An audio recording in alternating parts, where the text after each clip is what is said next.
tagal-tagal ng Jessang yan. Gabing-gabi na wala pa. Ano yan?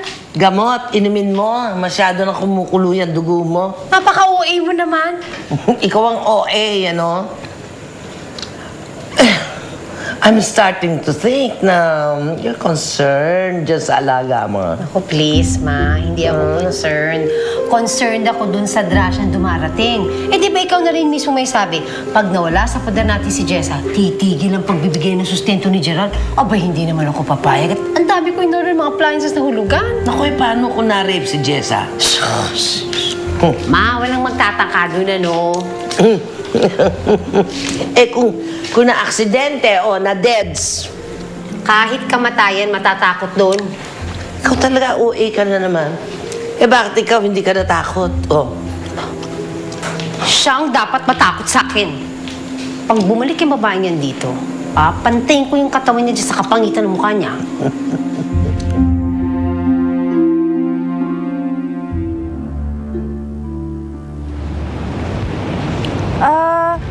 Salamat sa mga damit, ha. Isasoli ko na lang pag nalaban ko na. You can have him if you want. Hindi na rin naman ginagamit ni Mama yung mga yun. Hindi na rin kasi siya pumupunta dito ever since. Basta, isasoli ko. Nakakaya naman kasi sa mama mo. Ako ang dapat mahiya sa'yo. Matagal na rin kasi mula nung huli ako magkaroon ng birthday cake. At nung huling may bumati sa akin ng birthday ko. Tapos, sinigawan lang kita. Nang dahil sa ayoko may magpaalala sa akin na namatay ang dad ko nung birthday ko. Naiintindihan naman kita eh. Kahit naman ako, malulungkot ako. Pag may namatay na mahal ko, sa birthday ko pa.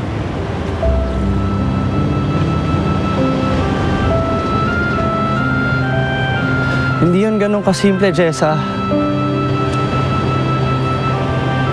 It was on my birthday when my father died.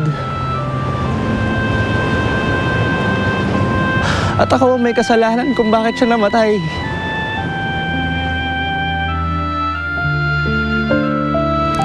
Naalala mo yung time na inaligtas mo ako?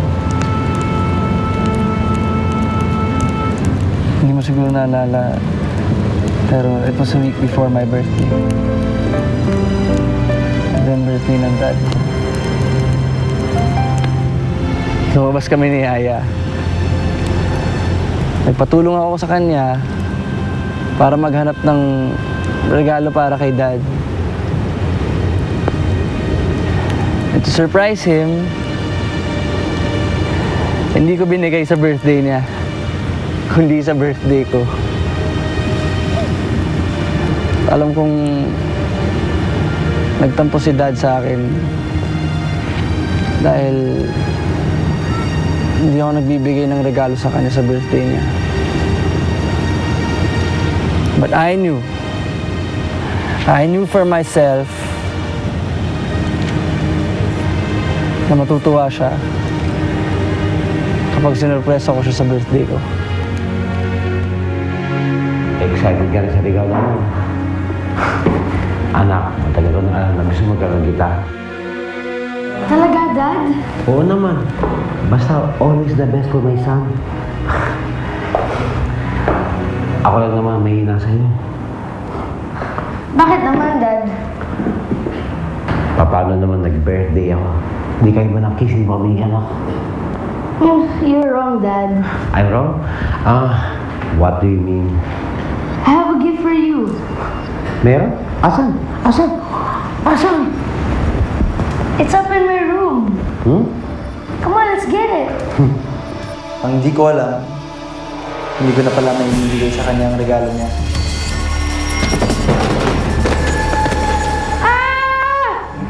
Dad!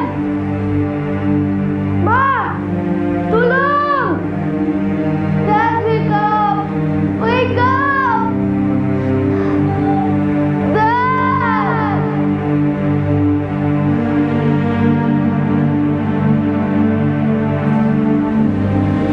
Ma? Angelo? Angelo? Ano to? Nasaan si Dad? Angelo, wala na nanay mo, anak. Hindi na totoo! Nandito pa si Dad! Angelo, I'm sorry, anak. Daddy's in heaven na. You rest, anak. Diba? Hindi na totoo! Nandito pa si Dad! Ibigay ko pa sana sa kanya yung regalo ko! Angelo. Before my dad died, he told the doctors to harvest his cornea and use it para makakita ako.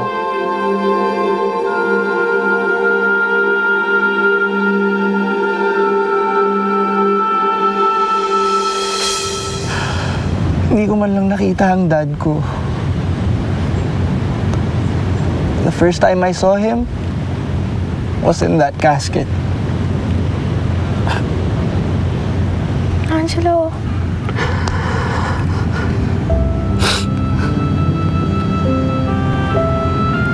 Ako kung may kasalanan kung bakit namatay ang dad ko. Pero sa kabila nun, ibinigay pa rin na sa akin ng mga mata niya.